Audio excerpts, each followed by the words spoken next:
ഡൽഹിയിലെ ആം ആദ്മി പാർട്ടിയുടെ തോൽവിയും കെജ്രിവാളിന്റെ വ്യക്തിപരമായ തോൽവിയും ഞെട്ടിക്കാത്തതായി മധ്യവർഗത്തിൽപ്പെട്ട ആരുമില്ല. വ്യവസ്ഥാപിത രാഷ്ട്രീയ പാർട്ടികൾക്കപ്പുറത്തേക്ക് ഗുഡ് ഗവേണൻസ് അടിസ്ഥാനപ്പെടുത്തി അഴിമതിരഹിതമായ ജനകീയ ഭരണം ആഗ്രഹിച്ചവർക്കുള്ള പ്രതീക്ഷയായിരുന്നു ആം ആദ്മി പാർട്ടിയും അരവിന്ദ് കെജ്രിവാളും. അതുകൊണ്ട് തന്നെ പതിയെ പതിയെ വ്യവസ്ഥാപിത രാഷ്ട്രീയ പാർട്ടികളെ പിന്നിലാക്കി ഇവർ വളർന്ന് വലുതാകുമെന്നും രാജ്യം ഭരിക്കുന്ന കാലം വിദൂരമല്ലെന്നും എല്ലാവരും കണക്കാക്കി. പക്ഷെ 10 വർഷം ഡൽഹി ഭരിക്കുകയും വിഘടിത രാഷ്ട്രീയത്തിന്റെ വക്താക്കളായി പഞ്ചാബിലെ ഭരണം ഉറപ്പിക്കുകയും ചെയ്തതിനപ്പുറത്തേക്ക് യാതൊരു ചലനവും ഉണ്ടാക്കുന്നതിനു മുൻപ് ആം ആദ്മിയുടെ അന്ത്യം കുറിക്കപ്പെട്ടിരിക്കുന്നു എന്നത് മധ്യവർഗത്തിൽപ്പെട്ട മനുഷ്യരെ നിരാശപ്പെടുത്തിയാൽ അത്ഭുതപ്പെടേണ്ടതില്ല.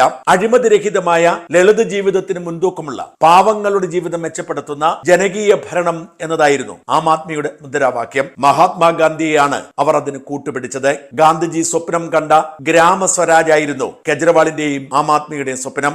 അതുവരെ അവഗണിക്കപ്പെട്ട പാവങ്ങളെ സഹായിക്കാൻ നേതൃരംഗത്തേക്ക് ഓടിയെത്തിയത് ഉദ്യോഗസ്ഥ വൃന്ദങ്ങളിലും പ്രൊഫഷണൽ മേഖലകളിലും പ്രവർത്തിച്ച് അവിടുത്തെ അഴിമതിയിൽ മനം നൊന്ത നല്ല മനുഷ്യരായിരുന്നു. അങ്ങനെ അഴിമതിരഹിതമായ ലളിത ജീവിതം സ്വപ്നം കാണുന്നവരുടെ രാഷ്ട്രീയ പാർട്ടിയെ തുടങ്ങിയ ആം ആദ്മിയും അതിന്റെ നേതാവ് അരവിന്ദ് കെജ്രിവാളും പടിയിറങ്ങുന്നത് അഴിമതിക്കാരൻ എന്ന പേരുദോഷത്തോടെയാണ്.